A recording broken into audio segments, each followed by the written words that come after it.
The debate over Breyer's successor is going to give this president and his party a rallying cry at a moment that they badly need something to rally around. He can now say, I am going to fight the good fight, and I am going to get this nominee. This could be a real jolt, I think, to rank-and-file voters.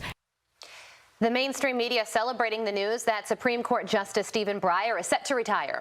Joe Concha joins us now. Joe, I understand that this is a good distraction theory. I just don't know if I agree with that theory. Are the American voters focused on the court selection process, or are they focused on the fact that they are having trouble putting food on the table, filling up their gas pump, and, oh, by the way, crime everywhere?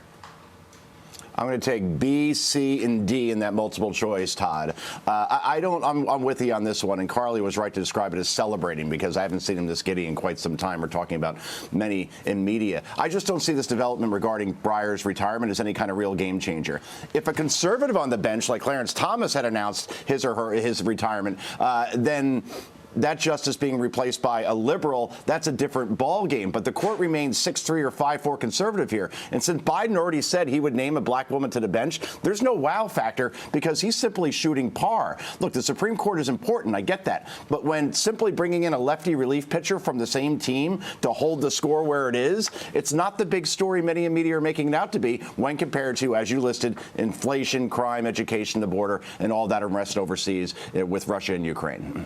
There is a tweet from a senior staffer at the Democratic Congressional Campaign Committee that we would like to highlight. This person said another devastating threat on how police and for-hire PR propagandists are coordinating with journalists to falsely manufacture crime waves and create narrative spin. The media regularly publishes propaganda disguised as reporting that misleadingly relies on police and their proxies. So in layman's terms, he's saying that the police are working with reporters to inflate how many crimes are happening across the country, despite the numbers that we're actually getting that show that crimes are spiking across the country. Joe.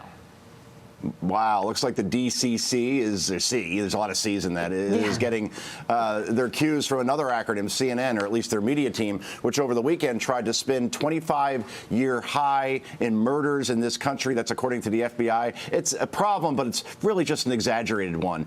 Nobody believes this narrative that crime isn't impacting many Americans in cities and suburbs across this country because they watch the local news, or they read local publications, or maybe they talk to their neighbors. It's real. And instead of offering solutions, they're actually trying to blame the media on this one. It's a bold strategy, Cotton. And by the way, the party's going to pay for this if they don't start offering solutions instead of just complaining about a problem and saying it doesn't exist when it actually does, when that red tsunami comes in November. I wrote the dodgeball reference in my question, so I'm happy that Joe actually used the reference. You mentioned CNN. Yep. Our old friend Jim Acosta from the CNN making some bold comments about Virginia Governor Glenn Youngkin. Take a listen. I seem to remember Glenn Youngkin campaigning in a fleece vest in Virginia. He was running as a different kind of Republican. I was told there was going to be a vest, not a Soviet-style police state across the Potomac from Washington. Joe, how can someone demonstrate such a lack of knowledge of history, albeit on CNN and albeit in front of veritable tens of viewers?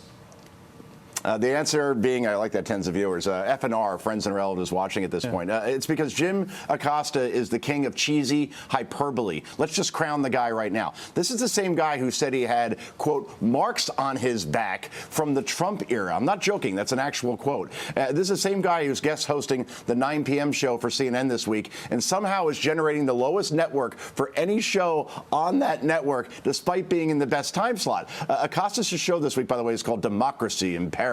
It should be called Sanity in Peril, because when you start comparing the Commonwealth of Virginia to a Soviet state, you've either A, never studied Soviet history, or B, you're seeking attention, and no one begs for attention quite like Jim Acosta, the heavyweight champ of cheesy hyperbole, guys.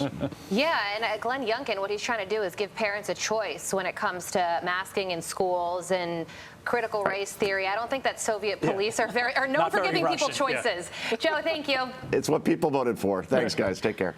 Hi, everyone. I'm Brian Kilmeade. I want you to do me a favor. I want you to click to subscribe to the Fox News YouTube page. This is the only way that I know for sure that you're not going to miss any great commentary, any great news bites, any great interviews coming your way on Fox. You can get it all here on YouTube. So subscribe right now.